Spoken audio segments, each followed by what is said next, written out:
Hello, everyone, and welcome back to another edition of Macro Matters, where we cover all the macro that matters for our CFA charter members and any other guests that want to listen.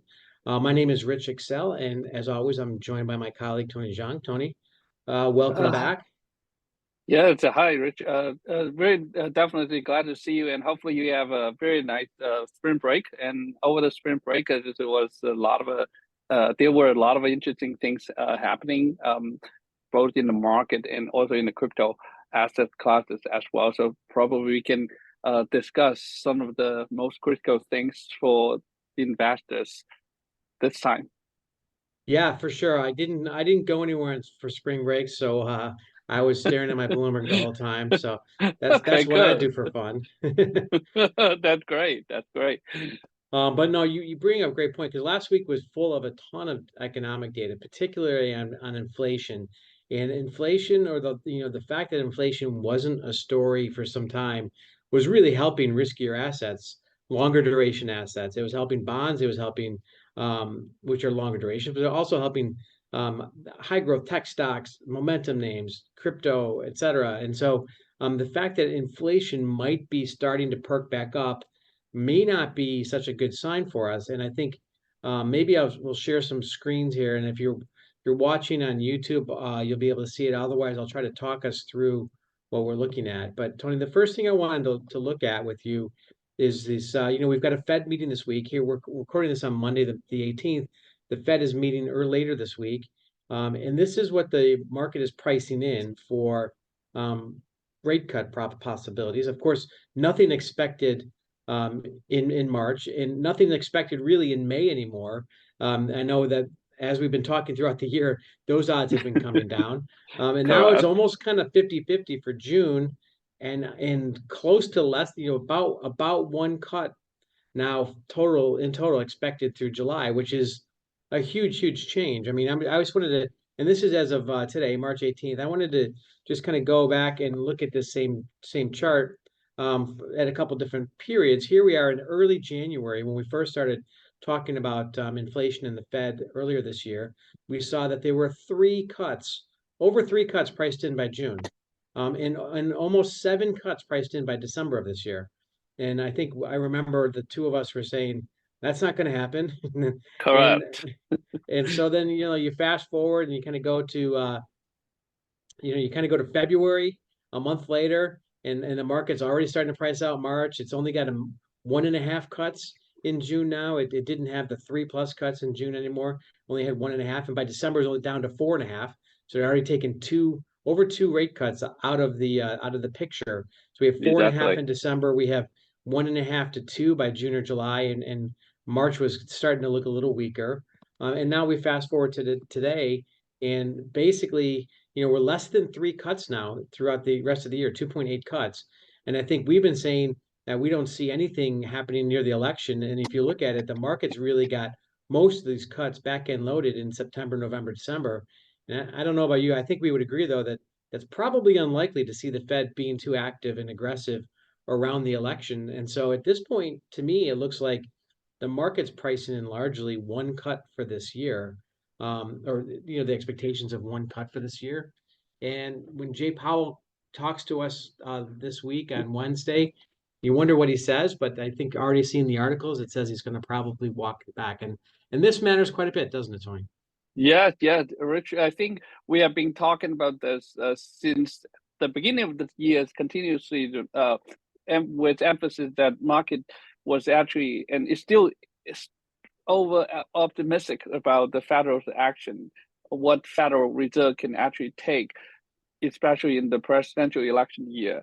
And I guess in our last episode, your call for no cut for the rest of the year, right? So I actually, it seems to me that I tend to slightly agree with what you say. Now I would actually anticipate there might be one cut and only the one cut, maximum one cut, which is going to happen in June. I think that July and also November are actually too close to the presidential election day, and most likely, I bet the Federal Reserve is not going to take any action, regardless what happened during that time. And even unless this is extraordinary things happening, I think Federal Reserve would just walk away and then wait until maybe whatever the outcome from the presidential election this year. And it turned out to be that there's no surprise that it will be the presidential run between President Joe Biden and President Trump for this year, right? So far, we will not see any surprise at all. And even the market still anticipated there could be at most 3 cuts by the end of this year, as what this table has shown. And we continue to think that this market really continuously underlook the potential of the CPI, the resilience of CPI. I think if a lot of institutional investors and retail investors had been wrong about the resilience of the U.S. economy, maybe some in the past that I was actually kind of too pessimistic about the U.S.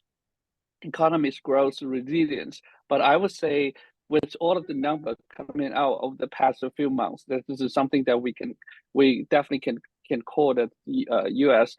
will not have a recession maybe for the rest of the year with very high confidence level. This is not just reflected by our belief. This has been shown by also the corporate's earning, the analysts' expectation, same as also the U.S.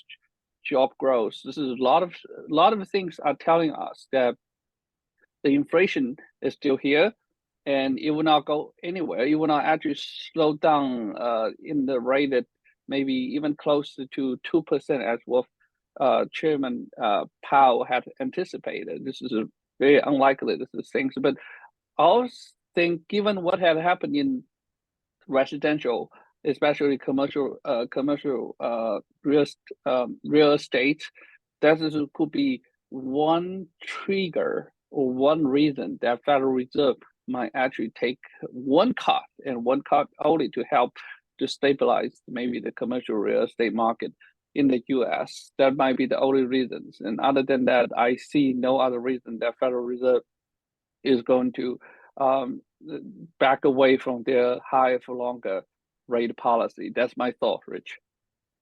Yeah, I think you're right. And I mean, I guess I still stand by no cuts. I mean, I understand what you're saying, that certainly helping out the banks would be a good way to do that. I think there's Yeah, probably other policies that they could use to do that. I mean, in fact, steepening the yield curve would certainly help a little bit more than even easing the short end. So that, getting higher long rates and steepening that curve might help a little bit. But I yeah, think along, just kind of touching on what you talked about here, and now I'm looking at a chart of the CRB. This is the raw industrials commodity index, and so that's not the tradable ones, but the tradable commodities look the same way. And I've overlaid this versus CPI, PPI there in blue, and then the PCE, the personal consumption expenditures, which is the preferred measure of the Fed. And what you can see is that the commodities prices lead the inflation measures by about a year, right? And certainly they bottomed first in 2020 and moved a lot higher, and this drove all of the inflation measures higher, really for the most of 2021. Commodities peaked in 2021 and continued lower all the way through early 2023, and this led to the disinflation that we saw throughout all of 2023. And now these commodity prices have bottomed, in about April of last year, and have been moving higher for almost a year now. And I think what we're starting to see is that's flowing through into the PPI, which is flowing through in the CPI, and ultimately will flow through in the PCE, which is a bit slower moving. So I think if you're a Fed official, you have to be looking at this and thinking to yourself, this isn't a good sign, right? Not if you're looking to get inflation back down to your 2% target. This is suggesting that we're already starting to bottom. And this is the commodity exposed basket. And I'm looking at the headline numbers, not even taking out food and energy. But I think if we look at the core that Jay Powell likes to look at, which I don't have here, but X food and energy, X housing, services, and that has definitely been moving higher. And so there's no metrics that I can see that tell me that that the Fed is going to to be looking to cut rates. So it'd be interesting to hear the commentary and hear if they're changing what they're looking at, and changing their dot plots. I think that would be a big thing as well. But this commodity resurgence is something that I think has been kind of interesting, Tony. What do you make of it? Yeah, definitely, Rich. I think this is a very interesting point to look at, especially by looking at this like CRB index, which was a leading indicator of over the CPI and PCE index. This is no doubt it is aligned with most what we have seen so far, especially over the past couple of months, given the strong and resilience of the CPI data. And same as the PPI reading as well. We continue to see the U.S. Economy and same as emerging market economy continue to grow, which actually would provide a solid fundamental for the strong commodity pricings and the demands. In this particular case, the demand remained very strong, and I think from for the commodity investor, this has turned out to be a very good time, and especially over the past couple of months. Even by last week, we have seen some of the maybe metals, like including the aluminum, gold, and copper, reaching to at least past maybe 24-month high.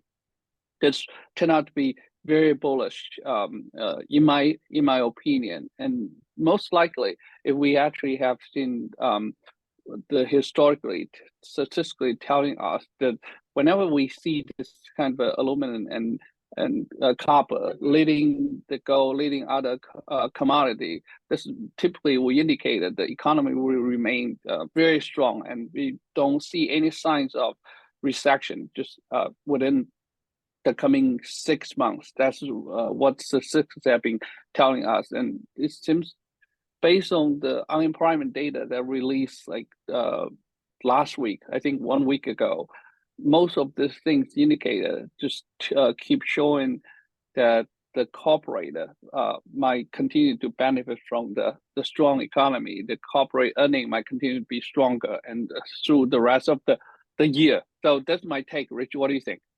Yeah, I think a couple of things on corporates benefiting. I think you're right, but I think I would look at it and say if we see inflation returning as it looks like we are, and we think we Mm-hmm. continue to see wage pressures, as I think we are, and as you go to places, you realize you can see companies even at the retail level, but anywhere you look, you can see companies having to, are being really hesitant to hire people because of the cost of labor right now.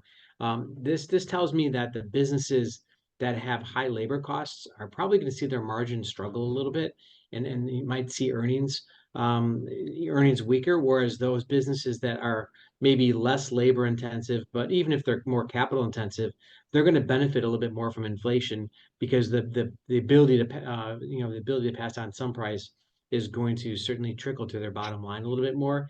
And I think Mm-hmm. along those lines, interestingly, we continue to see the more industrial parts of the economy doing pretty well, whereas the technology companies are still looking to let go of people. Now, I know there's a technology transition going on where they're looking for people with more AI skill sets and maybe less kind of traditional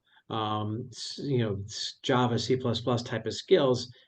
But at the same time, there's a lot of technology talent that is on the street, if you will, looking for jobs. And I think that's because those are the companies that are biggest portion of their costs are labor, that they have to reduce their costs to kind of, hold on to their margins. And so that's Yeah, kind I of want how to I'm add a one looking. point. Yeah, Rich, I really want to add a one point to what you're just saying. This is very, very interesting. So one of my recent research about the AI impact of over the corporate hiring as it apparently indicated that the AI, especially the especially the application of AI, is actually having a more of a reverse or negative impact over the high paid job. In the current scenario background will be some those of software developer, software engineer that actually working in the silicon companies like Google, Meta, and LinkedIn and those high tech companies that we traditionally see a very high pay. Apparently, those companies are leveraging the AI technology right now to really cut their SG&A, basically just trying to enhance the operational efficiency, which will be reflecting to eventually will be hopefully to see the EBIT in the corporate earning. This is so far, I think market give a very high valuation for the companies who which actually are doing that, and lots of a company had been following that similar trends, continue laying off the high paid job, especially the kind of mid-level management job with fewer employees under the management, but they have been called either the manager or senior manager, but with the very few people actually being managers. This has also happened in financial industry as well. If we actually look at the Citibank and like BlackRock, which those companies, the financial company, continue to also lay off the middle level managing director and try to maybe recruit more of the computer science people to actually help to renovate the existing like IT infrastructure. Morgan Stanley last week, I think, set up the new position, the head of AI, for the first time, which actually trying to arrange the IT and also portfolio management, asset management, and research, a strategic department within the company. From the action, corporate action taken by this kind of major financial institution on the Wall Street, we can actually tell that the AI is actually really going to take place, and this what we intend to see is that AI is going to actually basically just trying to show more in terms of productivity within the corporation for the starting from now. I think we might start to shift from the investment focus from the AI infrastructure to more of the peripheral of the AI application within the corporation. So we continue to see the market is actually shifting the investment focus or investment thesis toward this direction, so on. And it's very good point that you also pointed out that from the industrial level and from the kind of a service level, we do continue to see the wage growth within those kind of a sector. February, the job, I think the wage growth on an annual basis, we continue to see the 4.3 year over years wage growth, which actually still definitely will show some pressures to those kind of a consumer stable company, which actually rely heavily over the labor cost. But this is actually telling us that those kind of a consumer stable companies are able to actually pass through this kind of wage growth to the end consumer. So a lot of the consumers, including me and us, we are actually getting used to the high price that's like we spend normally on a grocery store, right? In the past, maybe when we actually went into the Costco or Jewel Osco here, that you can easily tell that the price of you're paying actually way more than the level that we are paying pre-pandemic level, but we don't complain. We just continue to pay, accept as a fact. I think this will be definitely beneficial to consumer stable company if we continue to see the CPI picking up and maybe bottoming and picking up. That actually would hurt more of the consumer discretionary company than the consumer stable company is. It seems to be that will be the fact so far. Rich. Yeah, no, you've got a really good point there, and I think we have to remember that when we're looking at inflation and we're looking at year-on-year changes, that's kind of how economists, academics, people in the market look at inflation. But consumers, to your point, look at it and say, my basket of goods that I used to buy at Costco or whatever your favorite store is cost 100% more than they did pre-pandemic, and so it is noticeable, and so that is the lingering effects we'll have from inflation, and that's going to continue on in the labor market, and I think we'll continue to see that.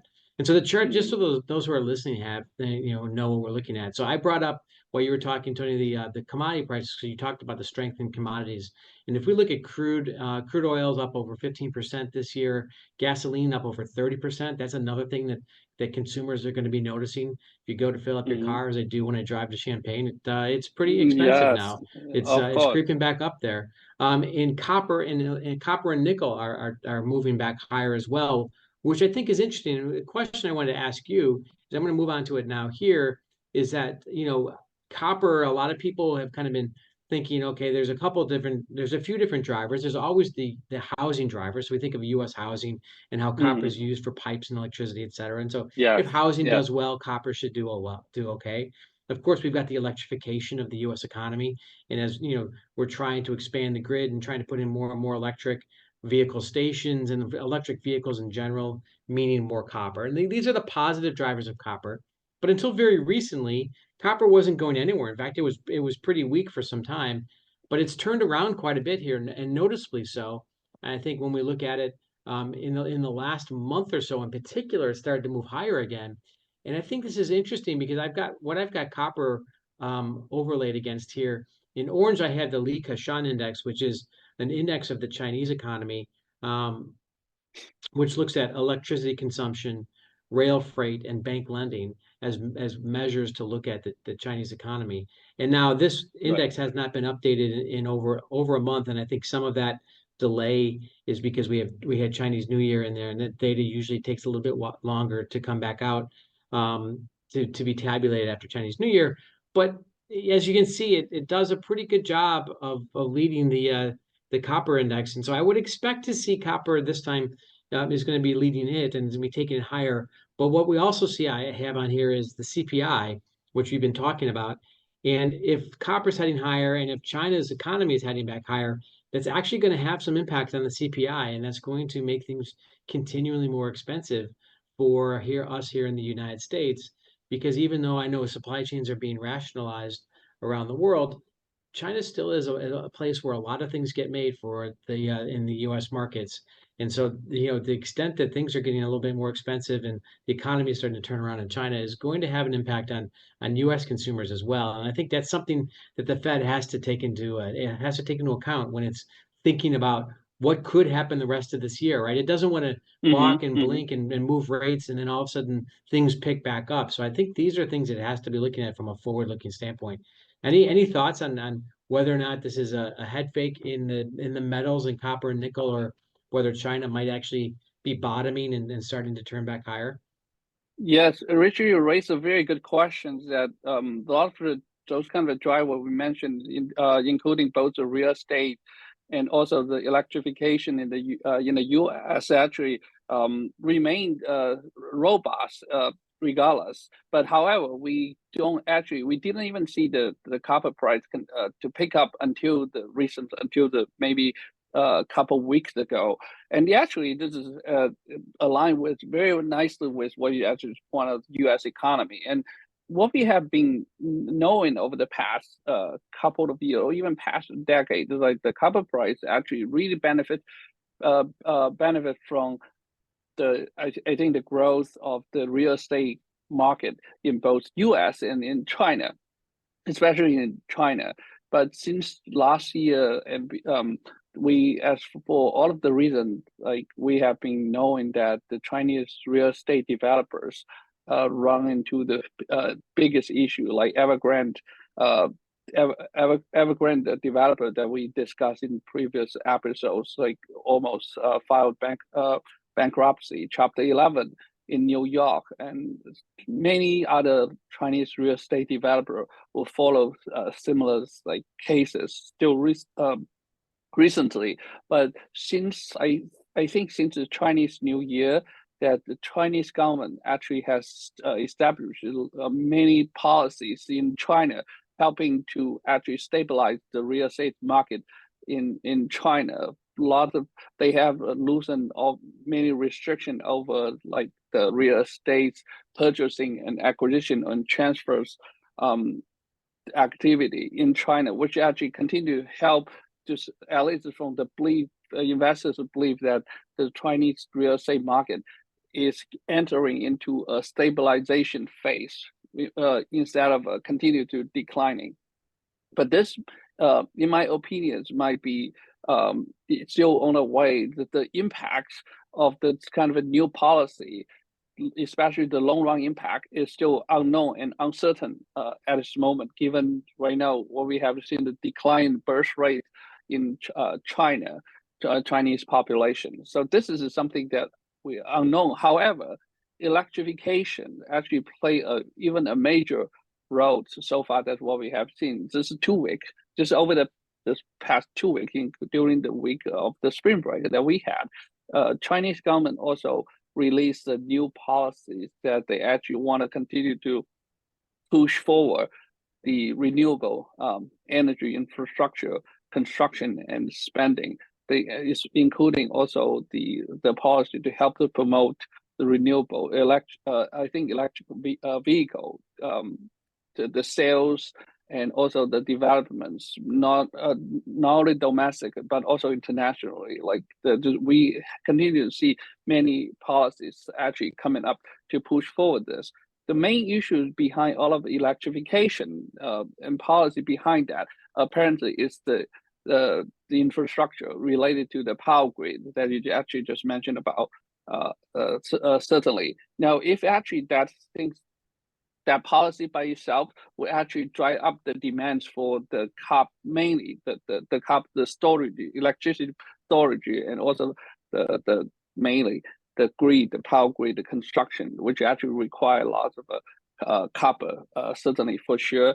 Now, here in the US, we might actually, for the rest of the year, we might also see the construction of the power grid will actually continue to grow. Like even the news actually coming out today, like Rivian might actually allow their customers actually to get access to the Tesla's like a power grid to be able to charge.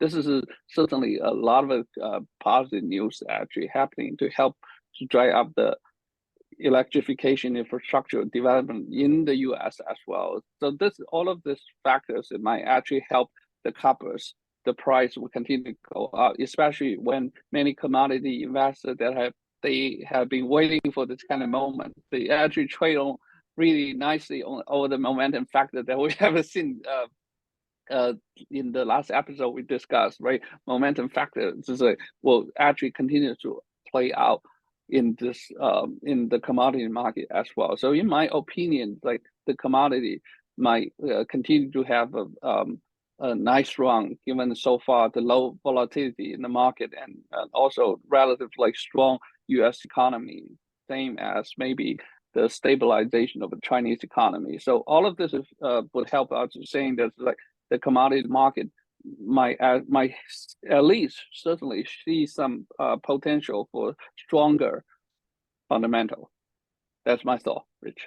Yeah, and I think you're right. I would agree. I think so. You're looking. I mean, I look at a lot of the commodities markets, and I know there's still some idiosyncratic stories.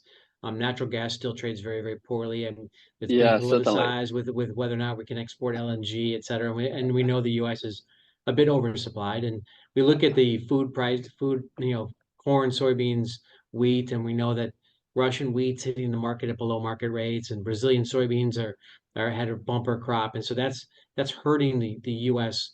agriculture prices. But a lot of these other Exactly. commodities that are tied into industrial activity are looking pretty good, which is leading to the story you talked about with the economy looking okay, jobs looking okay, et cetera. But that tells me again that CPI is probably going to be heading higher. Again, I want to look at it like if CPI is heading higher, that probably tells you that the 10-year yield is not heading lower anytime soon. And I look at this, and Correct. this is just a 10-year yield, and I'm looking at it technically, and it looks like we're on the cusp here of the 10-year yield potentially breaking out to the upside. There's a number of different indicators, whether you're looking at the momentum or the moving average convergence, divergence, or kind of breaking out of areas where the market has kind of, the equilibrium point where the market is kind of both long and short, and we're moving above those levels.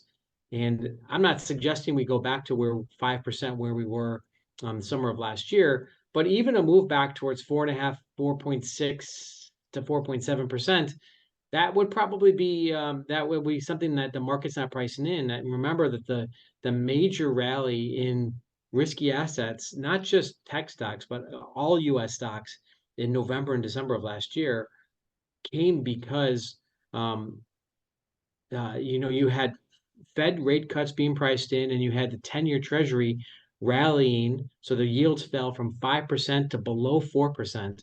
And so that impetus, that stimulus, if you will, from lower rates, both at the short end and the long end, was really the catalyst to drive stocks higher.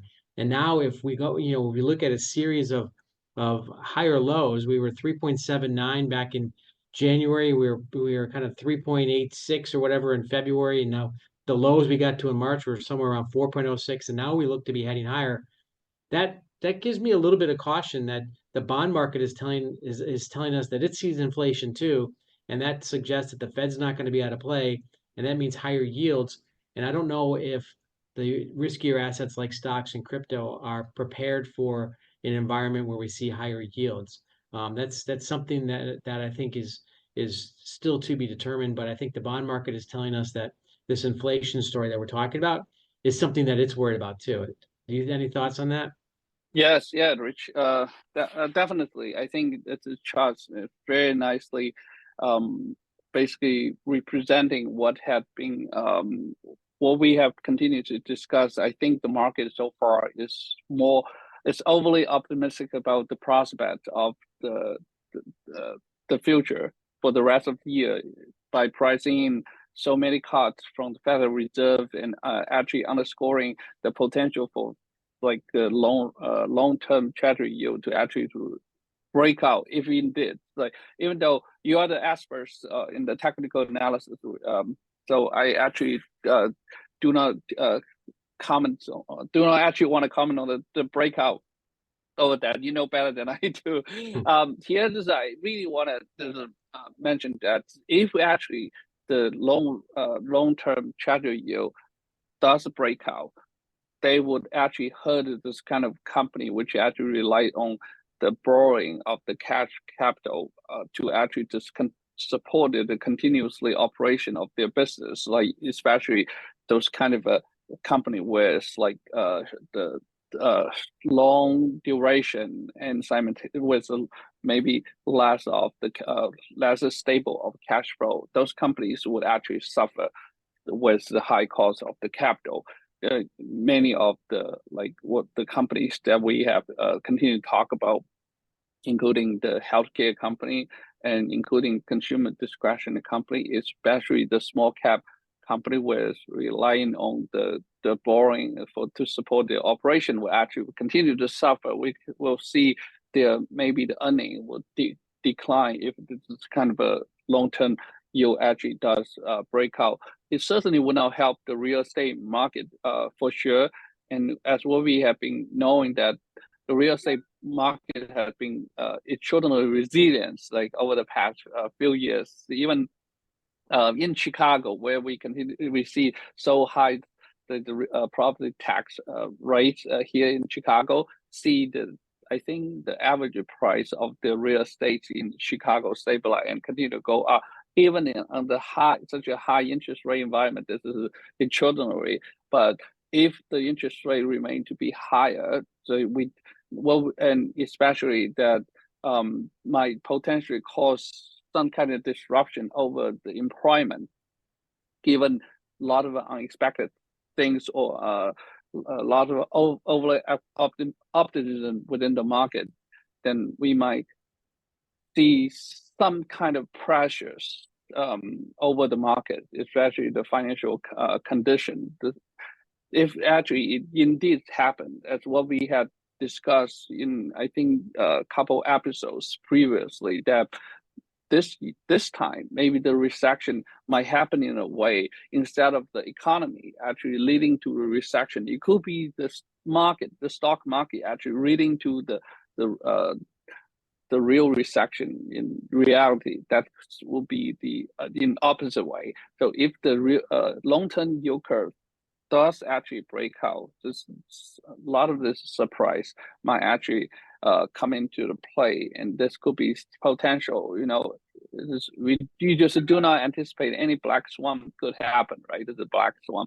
This is what we have been anticipating. Market has been anticipating price, I think, perfectly for the U.S. economy continue to remain strong, and also price in very nicely that Federal Reserve is going to take a very prompt action if they see any weakening of the U.S. economy, which will be reflecting both unemployment rate and also the financial market stress. What if any other things, including like political or geopolitical factors, come in unsurprising or unexpectedly? Now, without those kind of assumptions priced in perfectly, the black swan or anything can cause a huge damage and suddenly into the market. This is how I think in this moment, particularly, that your quote, like "stay in vigilance," will play a very major role here.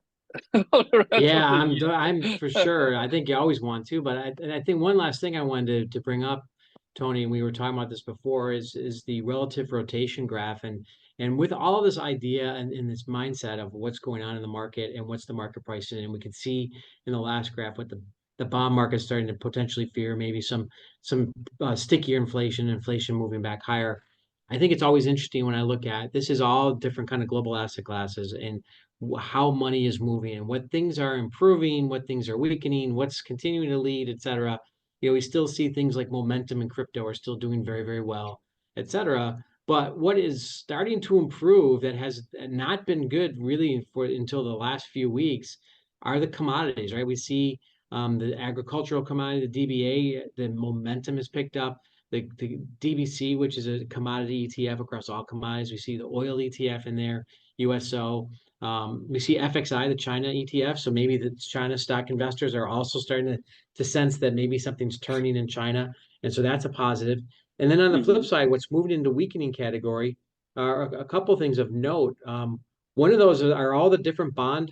I'm going to zoom in here on the RRG, all the different bond ETFs. And so, it might be IEF, which is 7 to 10 year, or the AGG, which is the aggregate bond index, or TLT, which is longer term, or HYG, which is high yield, LQD, which is the investment grade credit, and then you have emerging market bonds as well. And you see that you even see like the dividend stocks and the buy right indexes here, which we did that CFA event on. Those are fixed income like alternatives. And so the fixed income is starting to move into the weakening category while the commodities are moving to improving, telling me that even equity investors or the ETF investors are starting to get the sense that we might be looking at higher inflation, higher commodity prices, and higher yields. Of course, with higher yields, the prices of the bonds will suffer and those ETFs will suffer. And we're even seeing that in the rotation within the ETF market. And so this whole theme of what we're talking about, of maybe fewer rate cuts, higher 10-year yields because of higher inflation, perhaps driven by stronger China, stronger than expected China. This might be something that we have to contend with here over the next month or two in the post FOMC meeting before the June meeting and before we get those earnings that'll come out sometime in April. The next month or so, it seems to me that this is going to be the key topic that investors have to struggle with. Do you have any thoughts on that? Yes, Rich, is piggyback on what you're just saying, that this chart actually is telling a lot of interesting things. One thing to her on the street is from the statistic perspective, some of the hedge fund have been actually pondering over actually taking basically a bet against what we are seeing, the huge dispersion here. If we actually see the right hand side and what we then also the left hand side, apparently this is one maybe interesting bet from the statistical arbitrage hedge fund perspective would be actually to show on the momentum and simultaneously long on the what we have is seeing here on the left-hand side is kind of what we call a drag, including both the commodity and also the Chinese, the company and Chinese stock market. Certainly for sure, especially on the right-hand side, we have seen the momentum has been strong and stronger than from statistical point of view over the 2 standard deviations. So the dispersion has been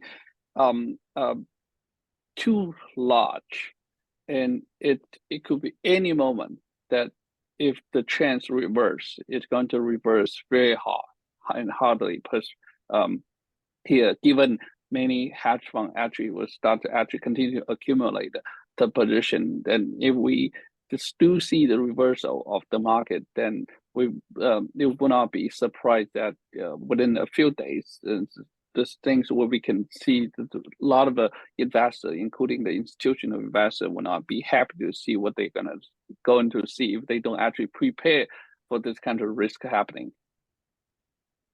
Yeah, you're absolutely right. And as I wrote about in my Stay Vigilant blog this week, here in Chicago, we just traded our popular quarterback for the Chicago Bears, and we might be looking at, we're changing the leadership, if you will, on the Chicago Bears. And I think the market might be looking at changing the leadership here a little bit too, and moving on from the popular tech stocks and high growth stocks into potentially the little bit of the unknown of moving into international ETFs and commodities. Certainly, yeah. Any last thoughts, Tony? I think we should end it there. We know we've got the FOMC meeting coming up this week, and I think this is going to be a pretty critical meeting for us to not because we're expecting anything to come out in terms of what they're going to do at the meeting, because I don't think anyone's expecting that, but I think they're going to set the tone, because we're going to see they're going to update the dot plots, and they're going to really set the tone for the rest of this year. And as we said at the start, the market's already changed its forecast quite a bit this year, and I think this is going to be a big potential catalyst for all markets this week. The most important thing from my point of view for the Federal meeting this week will be just to watch what you say in the dot plots. And no one actually would expect the Federal Reserve is going to take a cut. Certainly, this is not going to happen. It will not happen most likely in May for sure. Any reason so far, given what we have discussed early just now.